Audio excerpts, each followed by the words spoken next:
Amigos y amigas de Agenda Económica, tenemos con nosotros a Olga Díaz, asesora económica de Cuentas Nacionales del Banco Central, a Ramón González, director de Cuentas Nacionales, a Fran Fuentes, director del Departamento Internacional del Banco Central, explicando los resultados anunciados por el señor gobernador el jueves pasado sobre el cierre de la economía. Moncholo estaba hablando, que le digo de cariño así, sobre hoteles, bares y restaurantes. Y aunque queremos terminar ya la perspectiva del crecimiento y el comportamiento sectorial y ver qué pasó por el lado del sector externo y luego ver qué pasó con la generación de empleo. Se genera riqueza, pero esa riqueza genera empleo.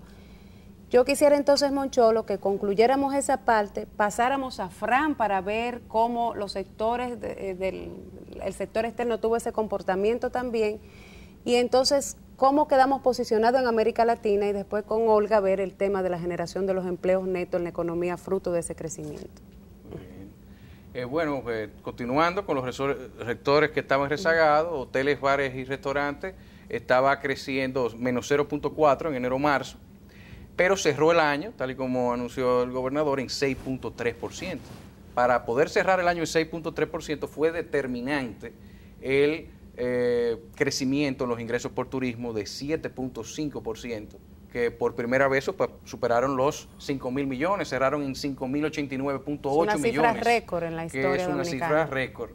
Asimismo, hay que destacar el último trimestre, sobre todo, la llegada de pasajeros por Punta Cana, que ha estado sumamente dinámico, ¿no? Incluyendo una cifra récord de crecimiento en el mes de noviembre de 17%, 13.9% en el mes de diciembre también, que es muy bueno para un diciembre en Punta Cana. Entonces, los indicadores todos nos hacen sentir, ¿verdad?, bien cómodos, ¿no?, con la solidez de nuestro dato de 6.3% para lo que es el valor agregado de la actividad. Así es. Entonces ese 4.1 supera de manera sustanciosa lo que es también el promedio de América Latina para este año. Una pregunta, licenciado, si usted me lo permite. Sí, claro. Este comportamiento de la economía dominicana, de acuerdo a lo que ocurrió con la cartera de préstamos, estuvo más o menos influenciado por las actividades del sector privado. El año pasado, recordemos, el sector privado tuvo un comportamiento muy lento al principio en la economía, sobre todo al principio. Y prácticamente lo que mantuvo el crecimiento el año pasado fueron las inversiones públicas. Entonces, a mí me gustaría que ustedes hicieran más o menos un comentario sobre la diferencia, qué está pasando este año y por qué hay un comportamiento diferente entre 2012 y 2013 con el comportamiento de la economía. Bueno, en términos de, como decía en el segmento anterior, este año 2013 empezó rezagado, ¿no? Y cuando estaba rezagado, así el gobernador lo dio a conocer en la opinión pública, la cifra de 0.3, la reforma fiscal y las expectativas de la reforma siempre inciden en pues las nuevas inversiones. Ahora, esto dio un giro. Si tú me permite, hay un cambio político, hay incertidumbre siempre en estos procesos. Claro. Había una discusión sobre una reforma fiscal que se estaba haciendo, que fue muy discutida el año pasado. Todos estos elementos mandan informaciones a los agentes públicos que los hacen que actúen de manera reservada con respecto a las decisiones económicas. Y siempre se piensa, cuando hay un cambio de gobierno, siempre se espera a ver cuáles son las medidas que van a adoptar las autoridades en el ámbito de la economía para entonces el sector privado comenzar a gestionar sus proyectos, sus inversiones y a impulsar las actividades económicas. Yo creo que lo que está pasando este año es una demostración de que ya esa primera etapa fue superada y de que hay ya un ambiente de más confianza, de más certidumbre, de que los agentes económicos están claros de cuáles son las acciones que van a impulsar las autoridades y además de que hay una intención clara de parte de las autoridades de impulsar los proyectos, de impulsar determinados sectores de las actividades productivas por las actividades que han desarrollado en términos de ayudar a sectores pequeños y medianos, sector agropecuario, sectores clave de la economía, que tenían problemas para accesar al crédito y una serie de actividades.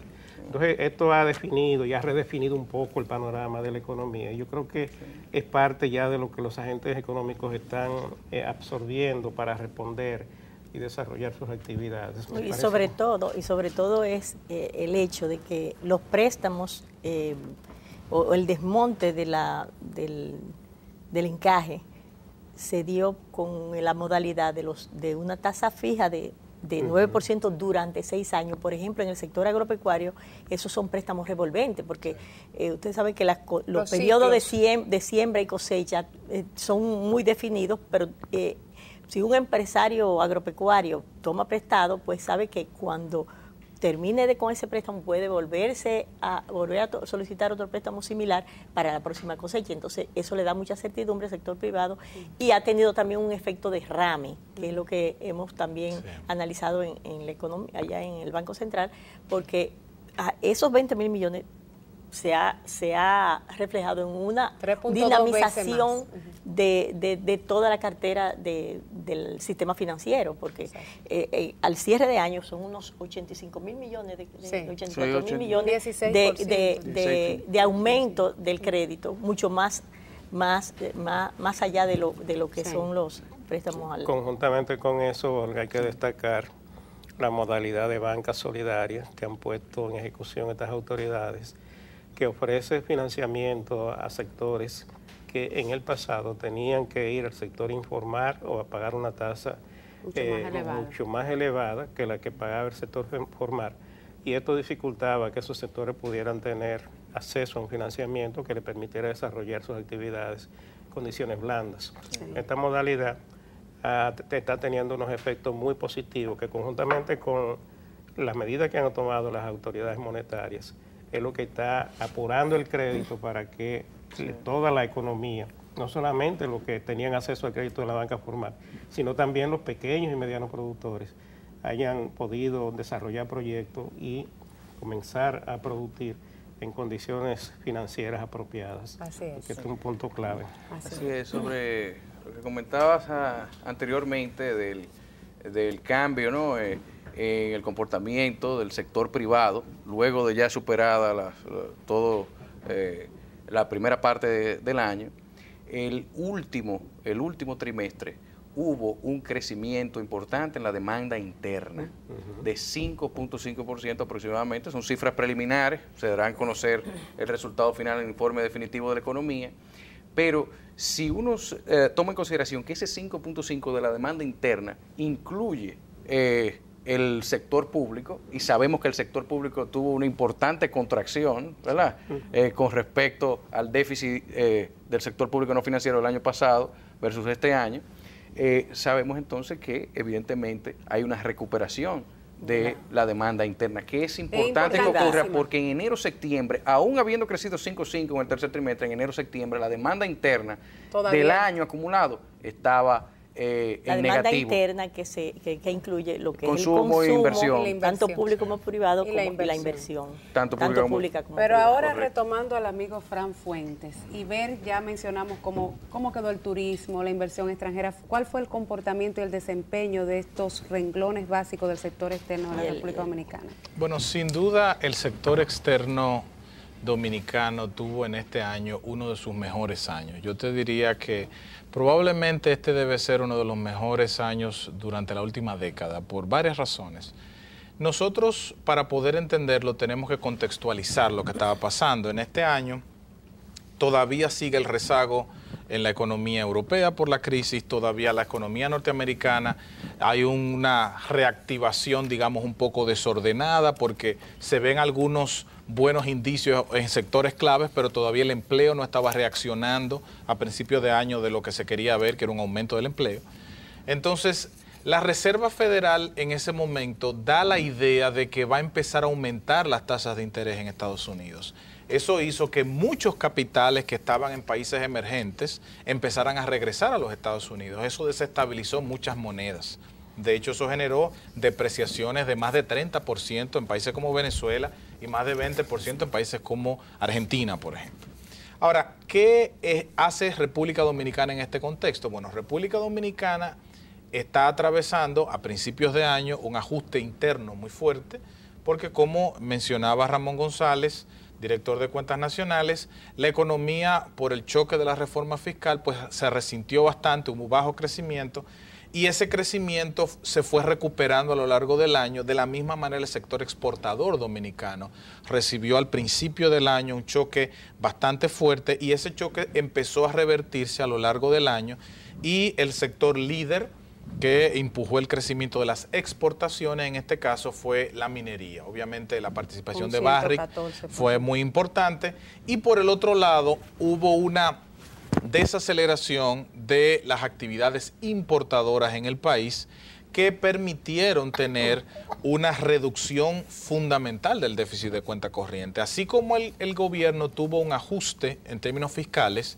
así también el país tuvo un ajuste en términos de cuenta corriente. La cuenta corriente de la República Dominicana, de tener un equivalente a un déficit de 6.7% del PIB en el año 2012, en este año ese déficit que preocupa tanto al sector empresarial, con vasta razón, este déficit bajó ahora a 4.5%, su equivalente en términos de PIB. Ese es un ajuste muy significativo porque, si bien es cierto, nosotros tuvimos un ajuste de mucho mayor en el año 2009, lo hicimos en un contexto prácticamente recesivo para los estándares de la economía dominicana, que estaba acostumbrada a crecer tasas de 8 y 9%. En el 2009 tuvimos un ajuste muy importante por la crisis internacional, y en este año, a pesar del contexto desfavorable, pudimos ajustarnos y poder crecer en medio de las dificultades externas y el choque interno, ¿no? Entonces, la República Dominicana no tan solo logró ajustarse en términos de cuenta corriente, sino que también pudo lograr mantener su ritmo de recepción de inversión extranjera directa. Que eso es muy importante porque vi a muchos amigos analistas y de la prensa que decían, bueno, la República Dominicana logró un récord de inversión extranjera el año pasado, y en este año tuvimos una inversión extranjera del entorno de los 2.100 millones de dólares, hubo una caída. Pero hay que entender esto en el contexto de lo que ha pasado en los últimos 5 o 6 años.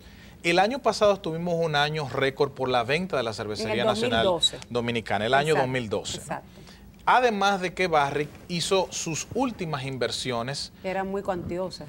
Que eran muy cuantiosas para poder iniciar sus operaciones, que iniciaron precisamente en el último trimestre de 2012, y básicamente todo el 2013 es lo que tuvimos el primer año completo de producción minera en términos de oro, ¿no?